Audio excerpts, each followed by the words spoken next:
አመሰግናለሁ እንደምን ዋላችሁ ወደ ተመልካዮቻችን አዲስ በሳምንቱ አዲስ አበባ ከተማ በሳምንቱ ያከናወነቻቸውን ዋና ጉዳዮች መራርጠን ወደ እናንተ የምናደርስበት ሰዓት ላይ ተገኝተናል።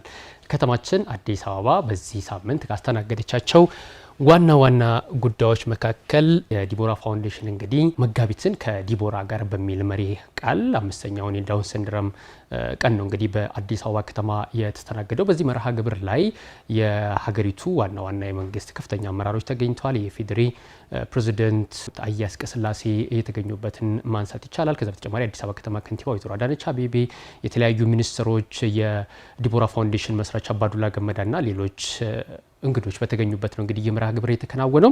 በዚህ መርሃ ግብር ላይ በተለይም ከዳውን ሲንድሮም ጋር የተወለዱ ልጆችን መደገፍ በሚቻልበት ፍትሃዊ ተጠቃሚነታቸው ማረጋገጥ እንደሚገባ፣ የትምህርት እድል እንዲያገኙ፣ የስራ እድል እንዲያገኙ መደረጉም መልካም መሆኑ፣ ለዚህ ደግሞ መትጋት የበለጠ የሚበረታታ ስራ ስለመሆኑ የተገለጸበት ሁኔታ አለ። ከዛ በተጨማሪም የአዲስ አበባ ከተማ አስተዳደር ከተማዋን ለልጆች ምቹ እንድትሆን የተለያዩ ስራዎችን እያከናወነ እንደሚገኝ በዚህ መድረክ ላይ ተገልጿል። ይህንኑ መሰረት በማድረግ ታዲያ ከዳውን ሲንድሮም ጋር ለሚወለዱ ልጆች በከተማ አስተዳደሩ የመንግስት ሕክምና መስጫ አገልግሎት ተቋማት ላይ ነፃ አገልግሎት እንዲያገኙ የአዲስ አበባ ከተማ መወሰኑንና ቃል መግባቱን የአዲስ አበባ ከተማ ከንቲባ በዚሁ ወቅት ያስተላለፉት መልእክት የሚጠቀስ ነው። ከተማችን ካስተናገደቻቸው አዲስ ሚዲያ ኔትወርክ ወደ እናንተ ካደረሳቸው ጉዳዮች መካከል አንዱ ይህ ነው።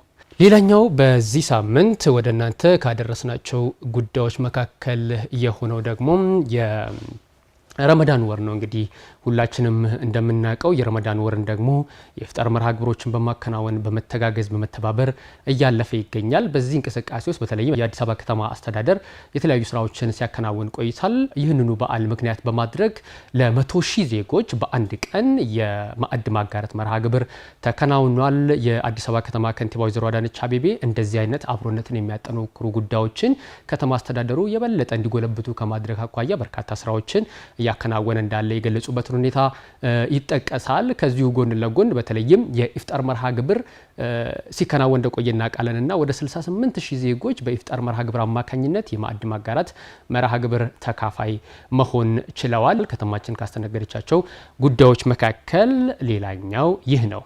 ሌላኛው በአዲስ አበባ ከተማ ከተስተናገዱ ጉዳዮች መካከል አዲስ ሚዲያ ኔትወርክም ወደ እናንተ ካደረሷቸው ጉዳዮች መካከል ከገበያ ማረጋጋት ጋር ተያይዘው የተከናወኑ ስራዎች፣ በእነዚህም ስራዎች ላይ የተደረገው ግምገማ ይጠቀሳል።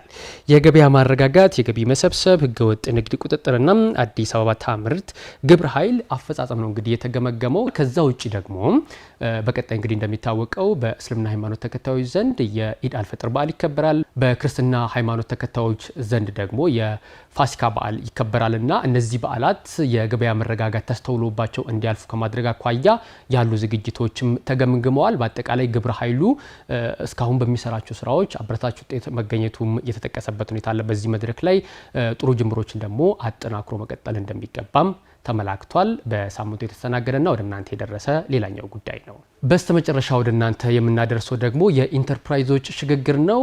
እንግዲህ በአዲስ አበባ ከተማ እጅግ በርካታ የሆኑ አነስተኛና ጥቃቅን ኢንተርፕራይዞች እንዳሉ ይታወቃል። እነዚህን ኢንተርፕራይዞች ደግሞ ወደ መካከለኛ ኢንተርፕራይዝ የማሸጋገር ስራ ለ13ኛ ዙር ተመራቂዎች ተሸጋግረዋል ማለት ነው። እዚህ መድረክ ላይ እንግዲህ በርከት ያሉ ወደ ቀጣዩ ዙር የተሸጋገሩ ኢንተርፕራይዞች ታድመዋል። በዚህ መድረክ ላይ በተያያዘ ማለት ነው እነዚህ ኢንተርፕራይዞች ለከተማዋ ገበያ መረጋጋት ላይ ከፍተኛ አስተዋጽኦ እያደረጉ እንዳለ፣ ከውጭ ገቡ የነበሩ ምርቶችን በመተካት ሂደት ውስጥም ከፍተኛ አበርክቶ እያከናወኑ እንዳለ የተመላከተበትም ሁኔታ ሌላኛው ነው። ኢንተርፕራይዞቹ እንግዲህ ለተሻለ ነገር መትጋት እንደሚገባቸው በዚሁ መድረክ ላይ ተጠቅሷል። በከተማችን አዲስ አበባ የተስተናገደው ሌላው ጉዳይ ነው። በአዲስ ሚዲያ ኔትወርክም ወደ እናንተ የደረሰው ጉዳይ ነው። የተወደዳችሁና የተከበራችሁ ተመልካቾቻችን አዲስ በሳምንቱ ለዕለቱ መራርጦ ወደ እናንተ ማድረስ የወደዳቸው ጉዳዮች የእስካሁኖቹ ነበሩ። ስለ አብሮነታችሁ ከልብ እናመሰግናለን። ጤና ይስጥልኝ።